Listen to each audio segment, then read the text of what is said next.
समितीच्या सांगोला उपशाखेच्या त्रैवार्षिक अधिवेशन प्रसंगी या ठिकाणी उपस्थित असलेले या तालुक्याचे माजी आमदार माननीय शहाजी पाटील,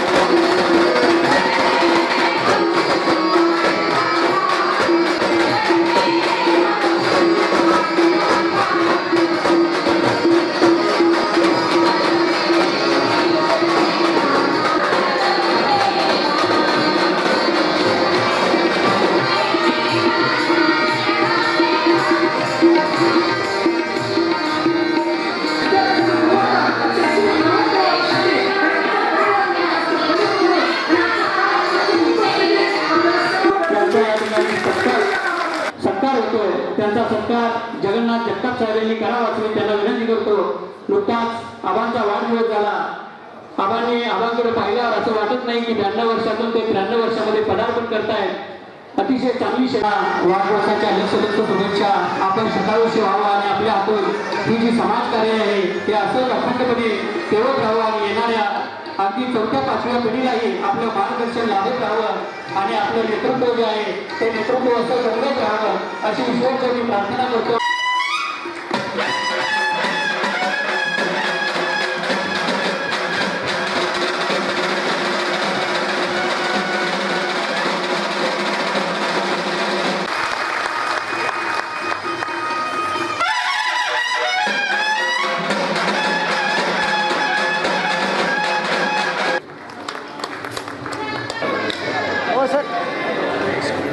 चळवळीमध्ये माझ्यासोबत काम केलं ते तुमच्या शिक्षक समितीचे जय हिंद जय महाराष्ट्र। धन्यवाद। यानंतर मी या तालुका पंचायत समितीच्या सभापती आदरणीय डॉक्टर सुनीताताई लवटे यांना विनंती करतोय की त्यांनी थोडक्यामध्ये आम्हाला मार्गदर्शन करावं।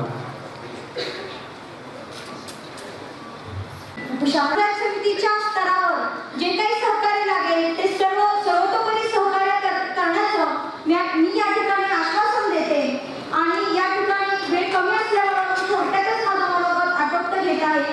आणखी एकदा गुणवंत शाळांचं, गुणवंत व्यक्तीचं तसेच उपक्रमशील शाळांचं मनपूर्वक अभिनंदन। मला बोलण्याची या ठिकाणी संधी दिली त्याबद्दल धन्यवाद। धन्यवाद। नमस्कार। आज महाराष्ट्र राज्य प्राथमिक शिक्षण समिती शाखा सांगोला त्रैवार्षिक अधिवेशन समितीच्या सांगोला उपशाखेच्या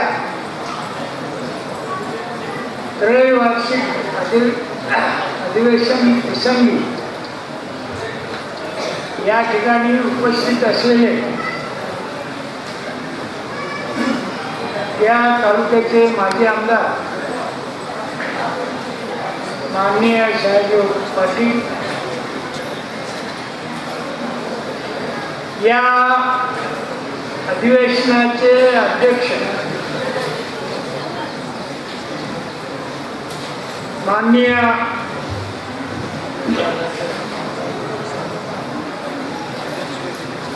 अध्यक्ष महोदय, या ठिकाणी उपस्थित असलेले या समितीचे जिल्ह्याचे अध्यक्ष, अन्य पदाधिकारी, या त्रैवार्षिक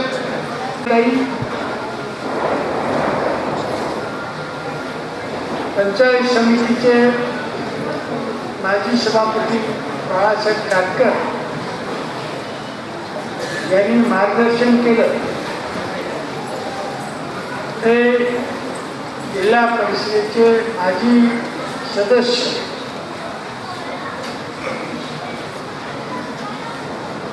बाबा करंडे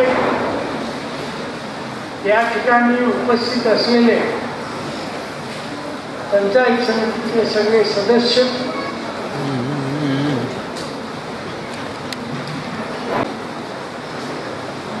ज्यांचा या ठिकाणी सत्कार केला ते या तालुक्यातील सगळे शिक्षक महोदया, ज्या शाळेचा सत्कार केला त्या सगळ्या प्राथमिक शाळा समितीचे या तालुक्याचे सगळे पदाधिकारी म्हणून काम केलं ते सगळे पदाधिकारी मान्यवर,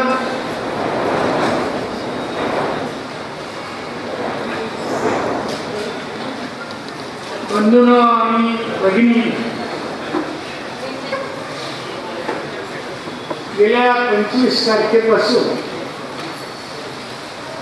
कोल्हापूर, सांगली आणि कराड पश्चिम महाराष्ट्रातील नद्यांना महापूर आला. त्याच्यामध्ये बोट बुडून 17 व्यक्ती मरण पावल्या.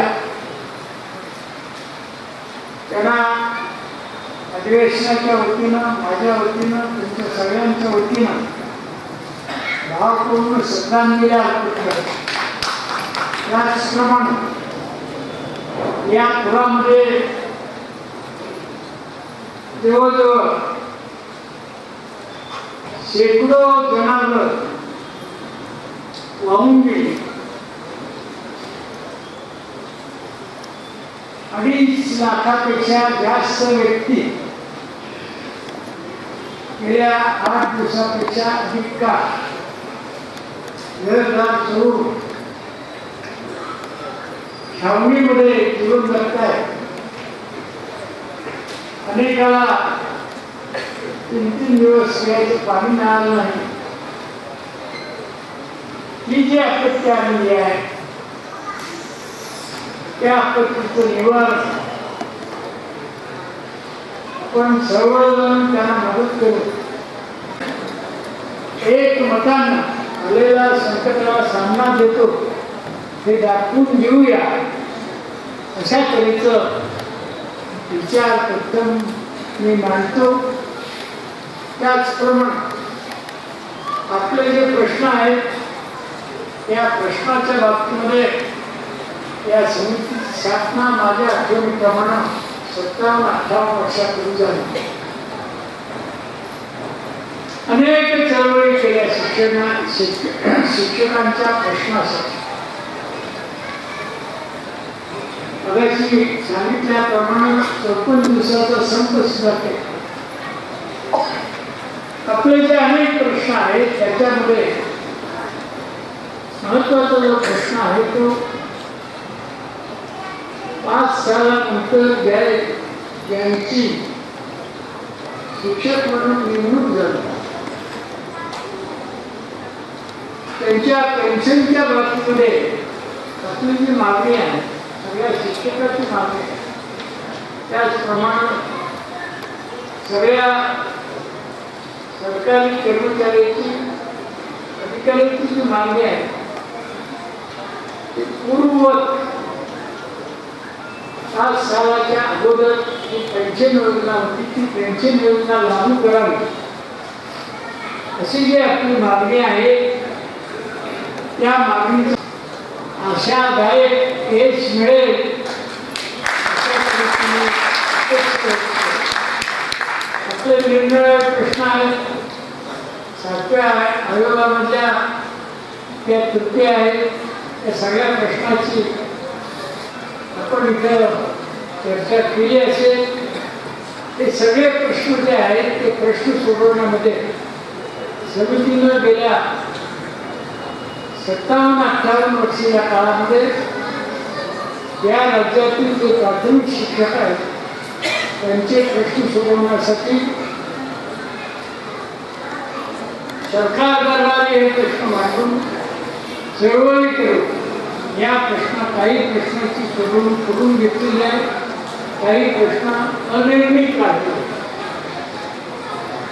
मी एवढं सांगेन की आपण माझ्याकडून काही अपेक्षा केलेली आहे. या बाबतीत आपले जे प्रमुख अडचणी आहेत, प्रश्न आहेत, मुख्यमंत्री, संबंधित खात्याचे मंत्री, अधिकाऱ्यांच्या समोर मांडू त्या प्रश्नाची सोडवणूक करण्याचा प्रयत्न करेल एवढा विचार. नवीन या तालुक्याचे पदाधिकारी आहेत, त्याचप्रमाणे आपले एकत्रित नवले गुरुजी आहेत, त्यांना कार्याध्यक्ष म्हणून या ठिकाणी त्यांची निवड केलेली आहे. या सगळ्यांना धन्यवाद देतो, सगळ्यांना शुभेच्छा देतो आणि येत्या 3 वर्षाच्या काळामध्ये या तालुक्यातील शिक्षकाचे प्रश्न जे आहेत ते सोडवण्यामध्ये मदत करतील. कुठल्याही प्रकारचा मतभेद न करता सगळे शिक्षक हे आपले आहेत असं घडून या तालुक्यातल्या एवढंच नव्हे तर जिल्ह्याच्या आणि राज्याच्या शिक्षकाच्या प्रश्नाच्या बाबतीत सोडवणूक करण्यामध्ये आपल्या सांगोलीची जे पदाधिकारी ते आघाडीवर राहतील अशा तऱ्हेचा विश्वास माझ्या सरकारला वाटतो आणि त्याला ते प्रश्न सोडवण्याला जेवढी काही मदत करता येईल तेवढी मदत करण्याचा प्रयत्न करेल हा विश्वास मी या प्रसंगी तुम्हाला देऊ इच्छितो. हे जसं आहे तसं तुम्ही भावी पिढी निर्माण करण्याचं काम आपल्याला. परवाच या ठिकाणी एक कार्यक्रम झाला. चौथी आणि 8वीच्या शिष्यवृत्तीमध्ये आपला तालुका पहिल्या क्रमांकावरती आणला. त्याबद्दल तुम्हाला त्याही वेळेला धन्यवाद दिलेले आहे, आजही धन्यवाद देतो. आणि गुणवत्तेच्या बाबतीमध्ये तुम्ही जे काम करता त्याबद्दल तुमचं अभिनंदन करतो. त्याचबरोबर अजूनही गुणवत्ता वाढवण्यामध्ये अजूनही वाव आहे. या अधिवेशनाच्या प्रसंगी त्याचीही आपण चर्चा केली असेल. या तालुक्याची गुणवत्ता तुम्ही काम करतायत, वाढवण्याचं काम करतायत, पण अधिक काम करायला सुद्धा अजून वाव आहे. ते तुम्ही कराल अशा तऱ्हेची अपेक्षा व्यक्त करतो. या प्रसंगी मला आठवतं तुमच्या समितीचे अनेक कार्यकर्ते आपल्या बेडीचे कुलकर्णी गुरुजी असतील, मुख्याध्यापक असतील, असे अनेक तुम्ही नावं घेतलेली आहेत. त्या सगळ्यांना मी धन्यवाद देतो, आपल्यालाही धन्यवाद देतो. ते बोलावलं, माझाही सत्कार केला, त्याबद्दल अंतःकरणपूर्वक सगळ्यांचं आभार मानतो. या समितीचं कार्य अधिक जोमानं चांगल्या तऱ्हेनं चालावं, जिल्ह्यामध्ये, तालुक्यामध्ये आणि राज्यामध्ये अशा तऱ्हेची अपेक्षा व्यक्त करतो. पुन्हा एकदा आभार मानून माझे 2 शब्द पुरे. धन्यवाद. आपण आलात आणि आमच्या या आजच्या कार्यक्रमाची शोभा वाढवली त्याबद्दल आपल्याला अंतःकरणपूर्वक हार्दिक आभार मानतो.